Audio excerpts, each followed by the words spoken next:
Good morning and welcome to the Liverpool City Region Creating Careers Hub.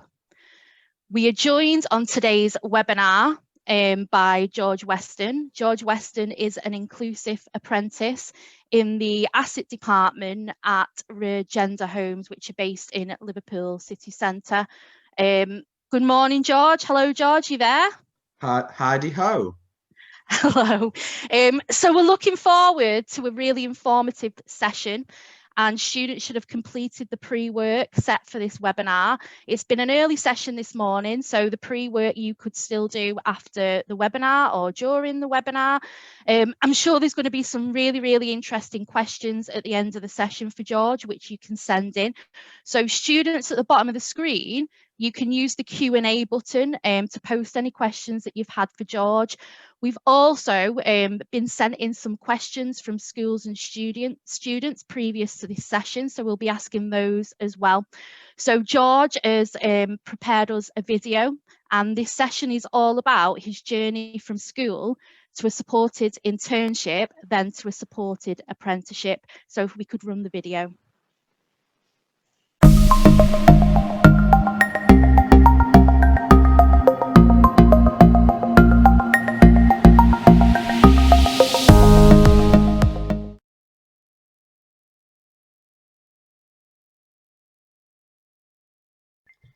Hello and welcome. Bonjour and bienvenue. My name is George Weston and I'm currently an asset apprentice in Regenda. My hobbies are reading and anime. And you're probably wondering, what is an asset apprentice? Well, in layman's terms, an asset apprentice is basically a librarian but for a computer. We go in and we make sure all the files are neat, tidy and organised. And as for Regenda, what it is a housing company that specialises in making housing for vulnerable people, like abuse victims, the elderly, and so on. I used to attend Brokering International, but it was not the right environment for me. Because you see, I'd spent so much of my childhood in mainstream education, particularly in small-sized classes, and after Brokering it was decided I would need to seek other routes to continue my education. You see, my kind of autism makes me incredibly empathic. I feel and I interpret emotions much more vividly than you. At the time, I simply couldn't cope with the new influx of things to deal with in a mainstream secondary school. However, soon enough, I enrolled in Abbottsley, one of the largest special schools in Liverpool, and I started in their upper school department. I made friends, made waves, and I passed with 4 C's on my GCSEs. Not bad for a guy who says he struggles to focus. I started my supported internship in September 2019. These things are usually like a year long. A supported internship is like a bog standard apprenticeship, except you do not get paid and you have more support from your school. The school, by the way, will take the liberty of providing you with an employer who you will spend 4 days of a week with. You will also have 1 day a week as a study day, where you will complete training, which involves topics like how to conduct yourself in a place of work, CV building, and interview skills. We also have trips out. I know how much you love those. The school gives you a job coach who acts like your mentor and will help you in the workplace, as well as provide correspondence between work and school. In my opinion, they're a great form of support. When preparation for this internship is concerned, Miss Caddick, back when she was just my job coach, told me a lot about places of work and employability skills, like how to write a CV, team skills, and the little things you can do to increase your chances of getting a job. Also, my mum and my dad, as well as my younger brother, spearheaded me into learning independent travel because I needed to get by bus to and from work every day. With these persistences, I can make it to work on my own since pretty much the get-go, hit the ground running as it were. Before my internship began, Regenda visited the school and told us about their company. It was quite fun since they explained things to us quite simply, and over time I became more and more intrigued by this new prospect. When I finally visited Regenda, as well as having had a full taste of their days, made me feel more comfortable. I felt more comfortable for when I started in September. My time in Regenda on my internship was great, and I was even able to work from home when COVID-19 hit and we were thrust into lockdown. I quite genuinely enjoyed the position, primarily because of the environment. The folks there are very welcoming and friendly. They will get all my references to pop culture, and I make a lot of references to pop culture.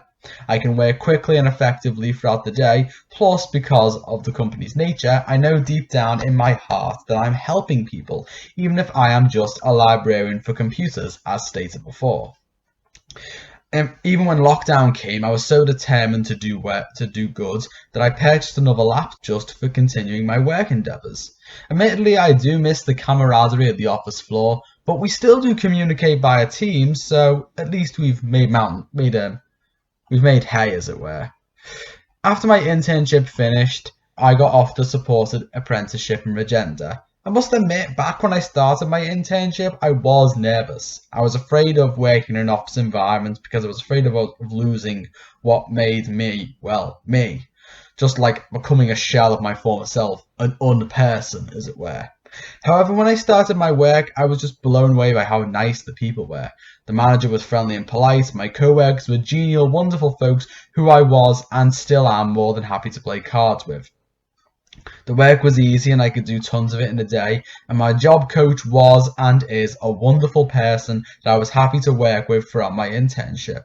I immediately found success since I can do long repetitive tasks easily and quickly, and if I ever made a mistake, I would always have a co-worker nearby who could show me what to do. The location of my office also meant I could go to the library or the nearby comic book shop on my lunch break, which I loved endlessly. Now that I've been promoted to apprentice, a local training provider called the Learning Foundry provides me with, well, training.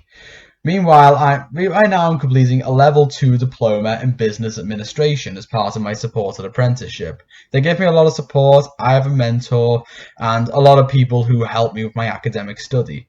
I also need to mention at this point that an apprenticeship is paid.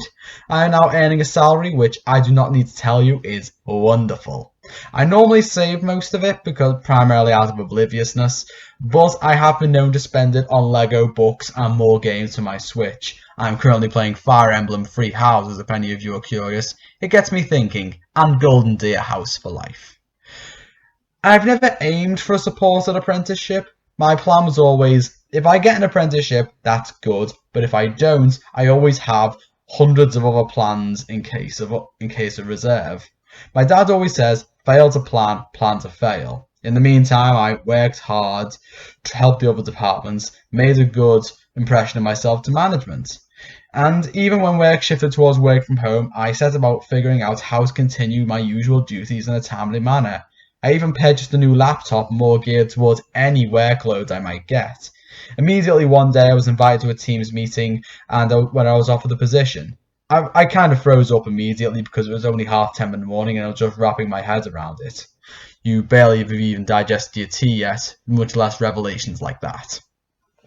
Duties wise, I don't do a whole lot of different things, but they are similar to what I was doing. I do a lot of things that are similar to what I was doing on my internship, so doesn't feel like a huge jump and a huge change, but I do feel a greater sense of pride for having got this far. Also on Wednesday, I do college type work with the help of the Learning Foundry. I have been told my work is great and I am ahead of schedule in terms of completing my qualification. In short, a supported internship is a great way to stick your neck out into the world of work without risking too much necessarily. You get plenty of support and help, they really do take care of you, and they will ensure that you are ready before anything drastic occurs, like this. What's more, and I will say this until I am blue in the face, I have lost none of my individuality since leaving school for work. I am still the spontaneous and eccentric individual that you know and respect me for. Now to finish, how's about I show you where I work? This is where I work. This is my weekly planner. Helps me plan out my week, what I do during work and what I do after work. This is my textbook, which I use to help me work on my business administration qualification, City and Guilds Level 2. And this is my laptop, my gateway into Regenda, if you will. It is how I do my college work as well as communicate with my colleagues. Absolutely fantastic video. Really nice to see your home working environment too. So before we go into the live Q&As, I just wanted to explain a little bit of how I know George, because if you'd logged onto the call early before we went live, you'd see us chatting away. So I used to work at Abbottsley School, where George was one of our students, and I used to manage a supported internship programme with lots of students. We'd ran it for 2 years, and George joined me on the second cohort of supported internships. So myself and my team and all the other job coaches used to help George day to day. So we used to help him prepare for supported internships. So the journey from school to supported internships is quite a lot of preparation. You know, nobody just starts on supported internships and just turns up on the first day. So there's a bit of a journey there. So I've got to know George quite well, really. So George, are you back with us? Yes, Do you want to turn your video on? yes, I certainly am. I thought I'd lost you then. My nerves were gone, George. I tried to. I was trying to do it slowly, like one at a time, but then I unmuted my mic first, and then I just got a notification saying the host would like to activate your video, and I was like, yeah, that's what I was trying to do. Well, you're my lucky charm today. We're going to have no tech difficulties. Right. So before we go into questions, you will see a Q&A box at the bottom. So students will be able to type in any questions that they want there. But as I said, we've already had a few questions sent in previous to this session, because not all schools were able to log on at this time. So are you ready for the questions, George? Ask away. Okay, so your first question is, what did you enjoy most about your supported internship? Well, definitely it was the people I got to know.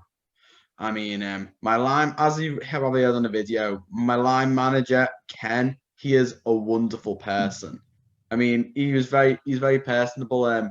He helped get me introduce me into playing Dungeons and Dragons for the first time, which I don't need to tell you is actually pretty cool. And not only that, but my other co-workers, they're all willing to help out, and they're all willing to help out if I have any problems. They don't mind if I ask for reassurance on something I'm doing, because I sometimes like to ask for reassurance multiple times so I know I'm doing the right thing, because I'm kind of paranoid about doing something wrong. Yeah. But all in all, but also they are, personality wise, they are wonderful people. I think, sorry to butt in then, George. I think I remember your first day at Regenda, and I remember you coming, you know, you had your normal nerves about it. And I remember you coming out of Regenda and saying, this is amazing. And it was all to do with the people. I think you said to your manager on day one something like, you know, I tend to talk a lot. And what was his reply? It's all right. We all kind of do that. Yeah, so I think it was that acceptance, wasn't it, that you got from that first day that you really enjoyed? Yeah, best foot. Yeah, it was like the bet. It was like that, and a little funny conversation we had on our first day really gave me an idea. Gave me like a sort of like probing for how much of a stand-up place this is. Yeah. So the next question is, you talked a bit about it during your video, but how did you prepare yourself for employment and the workplace? Well, well, I did get a lot of help from you. I also got help from my mum, my dad, and my little brother, but a fair amount of it was also like soul searching. Like I have to plucking up the courage to take a chance and just do this. I have been trying to be a lot more daring lately, not just in work, but in life in general. Although after an incident at Albert Dock involving a slalom ride in the winter, I got knocked down a peg. But I digress. All I will say is that it is not meant to go backwards. Okay. So I guess part of your preparation as well was training to travel independently.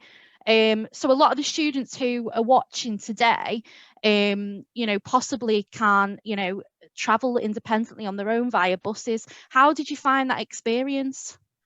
Well, it was scary at first, but I did. But as I got like more support from people and more they tried more and more interesting ways of doing it.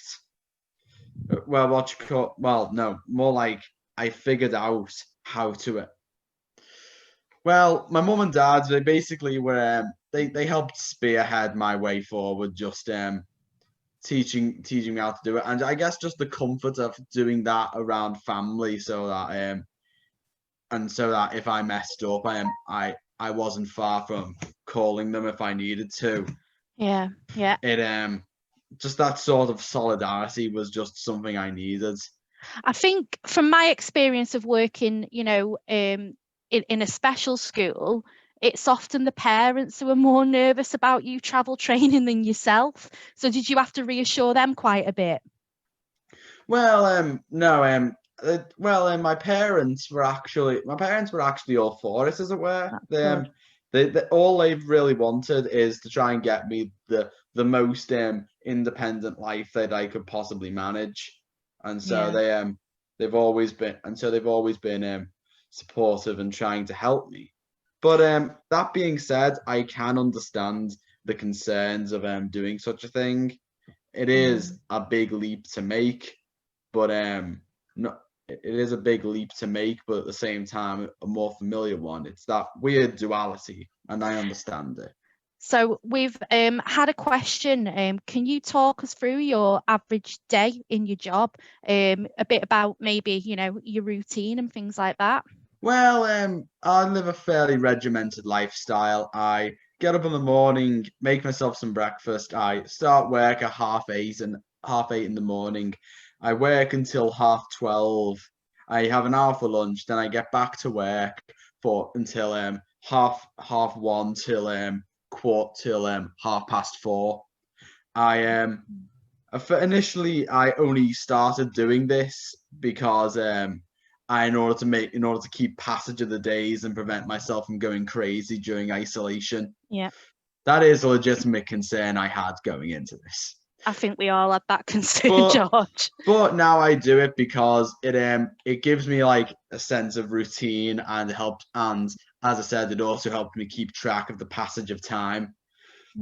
I still have my weekends as well, which also helps. I still get weekends off, which also helps. Yeah. So that's your day-to-day routine, I guess. And we've had a question. I know you said in your video that, an asset apprentice is a little bit like a librarian for computers, but the question that we've had in is, what type of tasks do you complete in your role as an asset apprentice? Well, at the moment, you see, we've recently changed offices. We've moved into a new place called the Foundry. We've expanded operations into a new building called the Foundry, and we've changed our filing system for our documents. So, what my job currently is at the moment is I go into the folders, and I'm changing the names of all the documents to match the new filing system.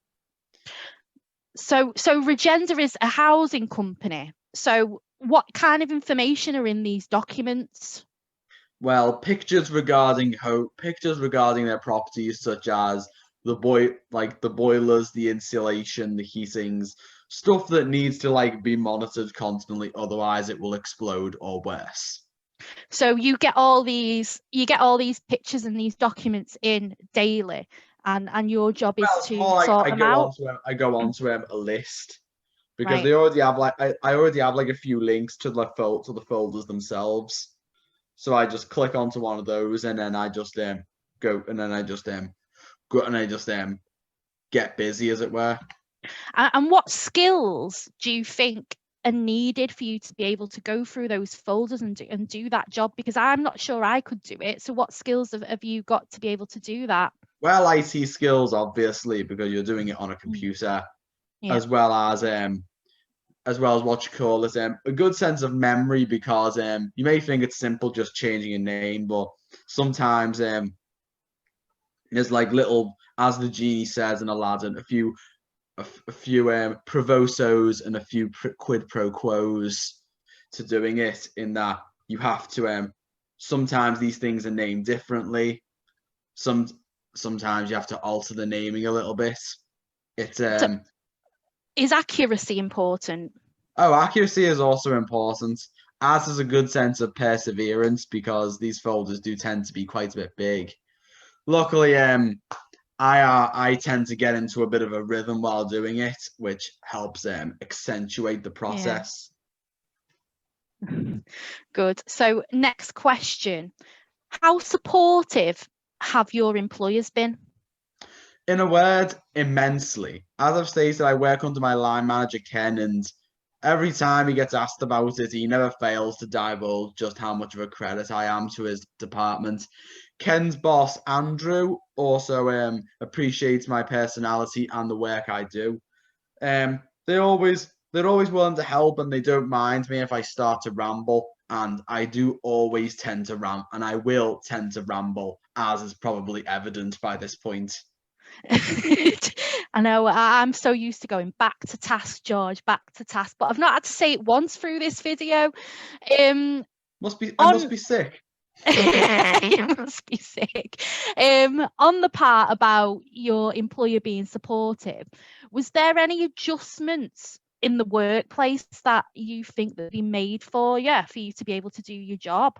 Well, if I remember correctly, headphones started being allowed at your workplace, and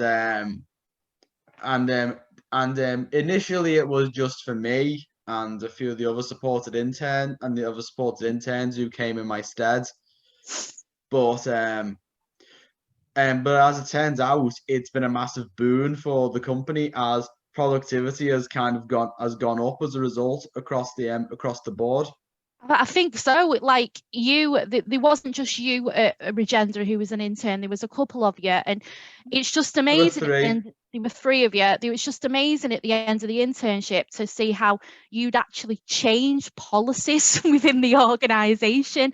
Because obviously, George and the rest of his colleagues from Abbottsley who were on placement are young autistic people, and the use of headphones is really important to help you concentrate, in a very, very noisy office. Even the slightest sound in the background can be really distracting for you.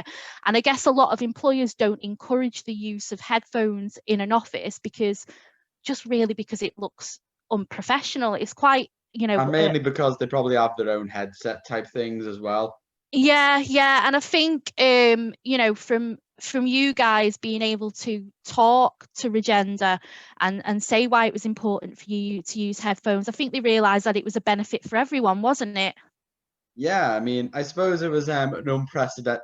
I suppose it was like some kind of unprecedented bonus that they couldn't have foreseen, but actually benefited a lot of people. In fairness, I actually didn't understand. I actually was kind of caught off guard by that. Then again, I have a tendency of doing very big things and then not recognizing them until later. Yeah. So like another Mr. Magoo. So I've got another question. I'm just trying to manage all these questions that have come in. When did you leave school, George? Let's see. It was I was in an internship for 12. I was in my supported internship for 12 months. And how old was you? What year was you in when you started that? Can you remember? Sixth form. Yeah, I think you were year 12, weren't you? And then I was in year 12. Rather than doing another couple of years in sixth form, you chose to go on supported internship rather than go to college or stay on in sixth form, didn't you? Yeah, it wasn't necessarily. The college part was I mean, against college, it was easy because my mum and I are both unanimous in agreeing that you shouldn't have to go to higher education simply because you feel like you must. Yeah. I already had achieved pretty good grades on my GCSEs, so I wanted to try and like expand my repertoire of skills, as it were. Yeah. So I So joined the supported internship program. yeah, brilliant. And you've never looked back. So next question, what's the most interesting part of your job? Well, I think the most interesting part of the job at work, it's definitely the people I work with, because because they always come with the most interesting interests, as it were, and a lot of the interest in particular I haven't particularly seen. I used to be interested at one point until but it just sort of fills me a bit of nostalgia, and it allows me to gush about something that I never normally thought I would ever be able to gush about in an office environment. Yeah. I mean, Okay. my encyclopedic knowledge of Pokemon actually became useful the other day. Okay. So, let's have a look. What's it like to work for Regenda? I would say it's very good right now, because like I said, the environment is good. I can do I feel I can do lots of work, and given the nature of the company, it is a good place to work. Not just because of the people, but because of the stuff it does. It helps people who legitimately need help. Like I mean, it provides like adapted housing for the disabled or the elderly, and a lot of other stuff besides that I can't quite remember at this point. So you feel that even though you're working in technology for Regenda, that you are still making a difference to communities, really, aren't you? Yeah, I mean, not bad. But yeah, what you call it? I do genuinely feel like I am making a difference, and like I said, like the introduction previously said, I am an empathic person. I feel and I exhibit emotions much more vividly than the average person. So my sense of justice is by that lot of justice is quite rightly amplified. Yeah. So we've I got do not. two. Go on, say finish off. You I do not. just don't like to see bad things happen. Yeah. No. Two more questions left. You'll be glad to know. So, what are your future career plans? What do you want from your future after this? Well, I want to become a writer. I see, as you can probably tell, I have an insanely prolific imagination, and I can't seem to stop thinking ideas for the life of me. In my ideal world, I'd be a writer part time, and then for the other part, I would work in a bookshop or a library. I always feel at home in bookshops and libraries. In the better years, I would spend quite a lot of my lunch breaks in them after I'd had my actual lunch. And if they had a cafe inside, like the Liverpool Central Library, that killed two birds with one stone, because it saved me having to pack a lunch that day. I must admit, I have to commend your ability to be flexible with your career aspirations, because as you said, you wanted to be a librarian or do things around books, and then this supported internship opportunity came up, and it wasn't around that, but you just ran with it. And I think we get a lot of young people who are like, I want to be an actor, or I want to be a wrestler, especially for young people with additional needs, because they have special interests, and their lives get quite consumed around those special interests. But you were willing to diversify a little bit, is that right?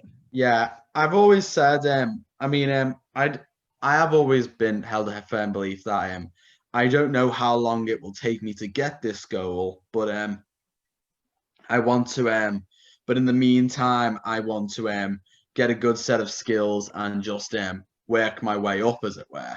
Just sort of like, yeah, and if I don't, Well, at least I've got money and skills, which are which in the world of work is basically the equivalent of El Dorado.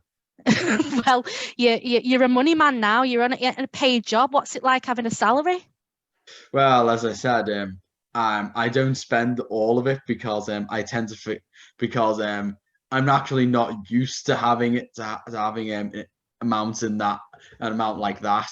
So a lot of the time I just tend to forget it's there.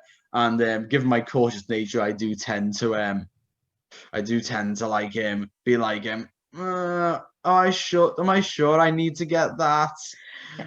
But the same, the weird thing is, I also have a tendency to buy things to buy things just incredibly quickly. So right now as of now, I've literally been trying to collect an entire Lego series at this point. I remember the day that me and Regenda rang you up to let you know that you had got a supported apprenticeship and that you progressed on to that. And for once in your life, you were quite quiet, and we were explaining about the program.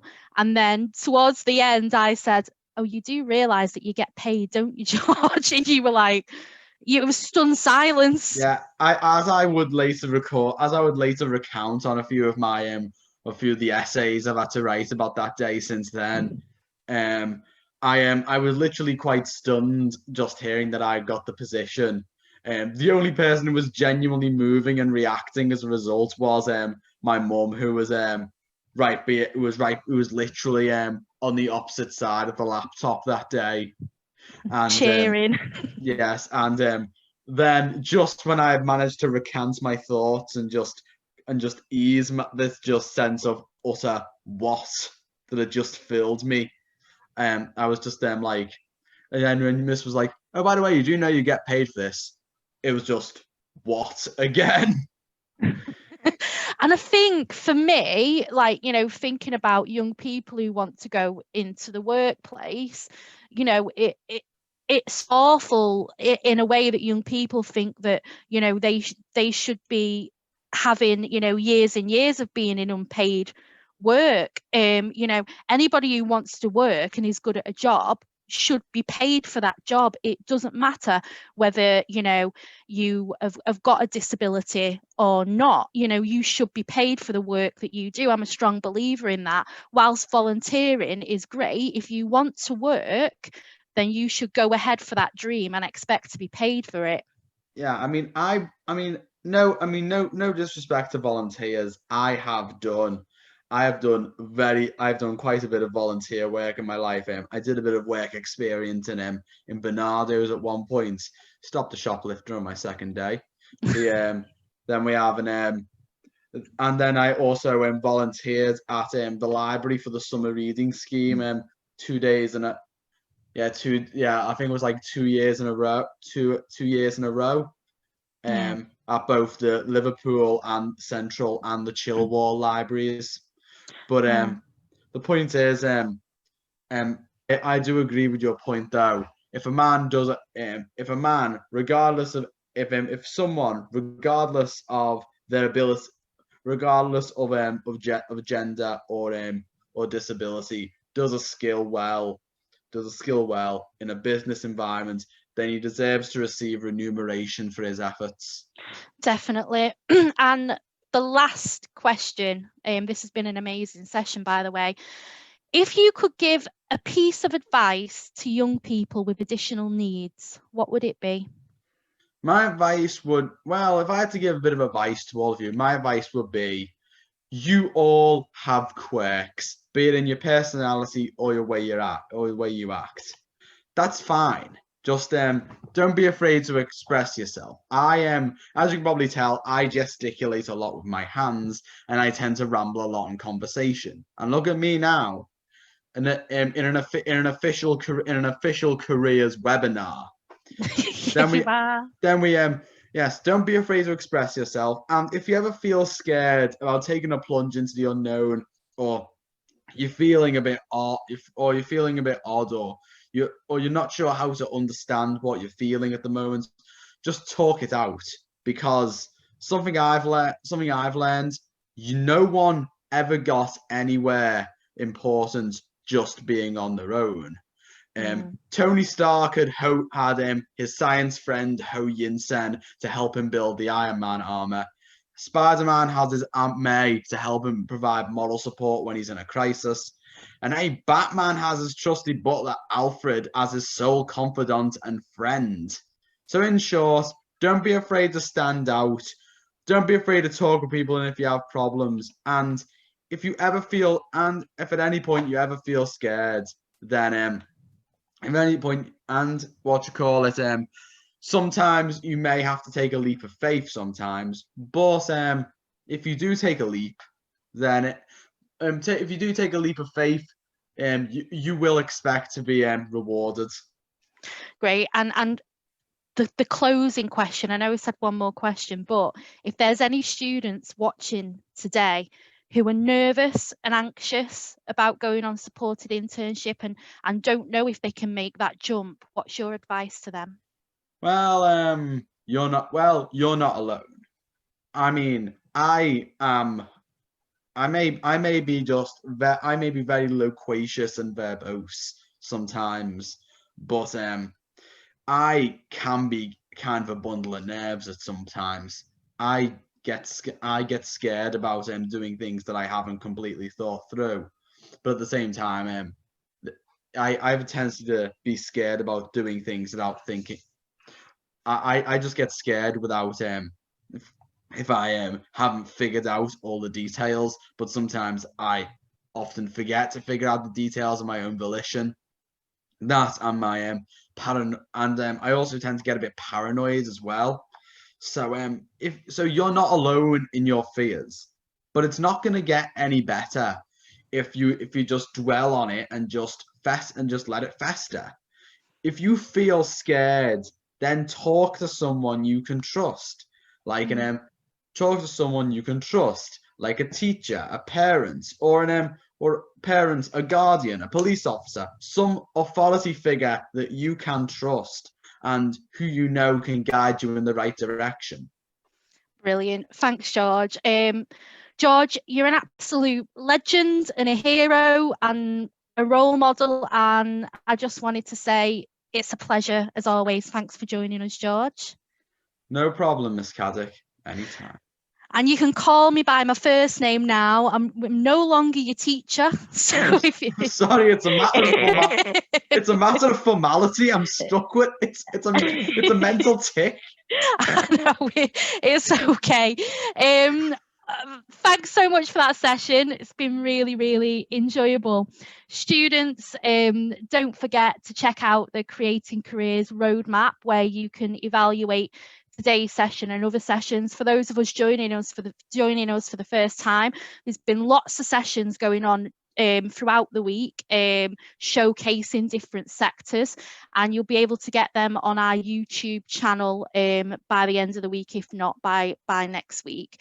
The timetable, employer video links and resources are all available on our website, which is growthplatform.org/talent/careers hub. You can email any questions about today's session or any of our Creating Careers series to careershub@growthplatform.org. And if you have any questions for George, or if you're a student listening today and you're inspired by George's story and you want to send in an email, or you've got further questions for him, just send questions to that email address again, which is careershub@growthplatform.org. So I just want to say thanks to George, and thank you everyone for joining us today. And that's it, wrapped up the session. Thank you.